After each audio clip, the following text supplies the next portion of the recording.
after a really long time, I had to take a break. So I decided I should go on a solo trip.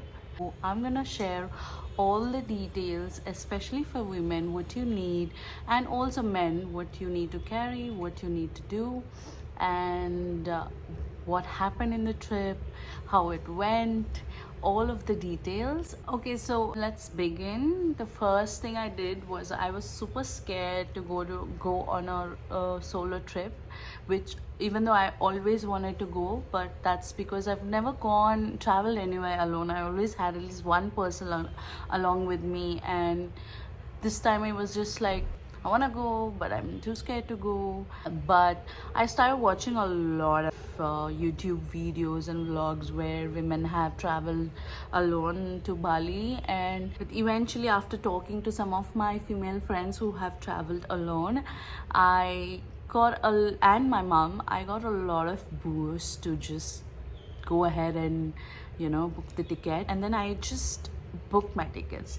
The moment I booked the tickets is when it just registered in my head that now it's done. No more having second thoughts. I am going to Bali all by myself. I was excited from there on. So what I did was, first I decided on the place I'm going to land in based on the ticket arrival time that I saw on the internet, and then took the Google Maps and decided my itinerary based on the places I wanted to visit and the time that I had, and also the distance. So the first place that I got down or arrived at was Kuta. Kuta was very interesting because from the airport, the place that I stayed at, the hotel, it was just 5 minutes, and they also provided a shuttle. So they picked me up from the airport, and the airport itself was very beautiful. The Balinese traditional temple structure was there on the outside, and once I got into the hotel, it was already night, like around 7:38 p.m. I reached. I was super jet lagged. I slept for like more than 5 hours in the layover that I had at Kuala Lumpur airport. So this is the interesting thing about the layovers. Basically, the non-stop flight was super expensive. The other flights had layovers. One was in Kuala Lumpur, the other one was in Singapore. And now I've been to Singapore before, and Malaysia, Kuala Lumpur, Malaysia as well. And Singapore airport is just absolutely mind-blowing. And I'm sure people who've been there or have seen the videos know what I'm talking about. That in itself is like, I don't know, like a whole amusement park sort of thing. Like you need an entire day to just explore the entire place. It's just out of the world. Kuala Lumpur airport, on the other hand, I wasn't too excited to go there, but then there were like really nice stores and you could explore all the places. To Uluwatu, I used the Gojek app. It's like Rapido in India, so you can use either Gojek or Grab.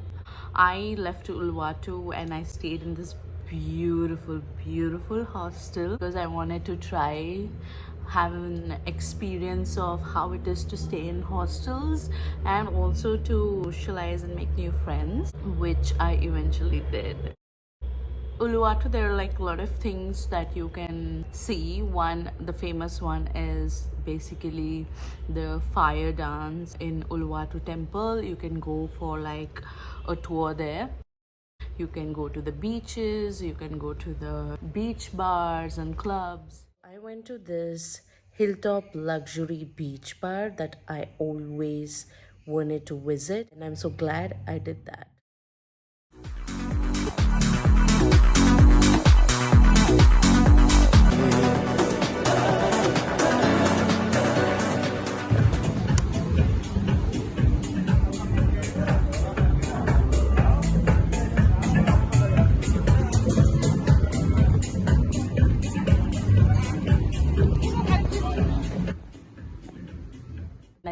there till about sunset, and then I quickly drove back to my hostel. But on the way I got to see such beautiful landscapes and these countryside houses. I stopped my bike several spots and I took it all in. Eventually I also saw a temple there. I stopped and I saw there was some sort of like ritual going on. Then I got back to the hostel. I met a person from France and also from Spain. The Spanish girl became my really good friend. So the next day we both planned to go to any beach. So there are like so many beaches there. You should just decide which one you would want to visit. Time was my constraint.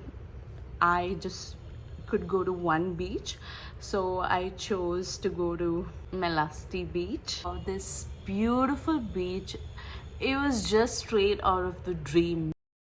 Just the entrance to the beach, you know, the ride to the beach, one side it was this whole carved out mountain top, and the other side you could see the whole beach view, the entire sea. It was just amazing.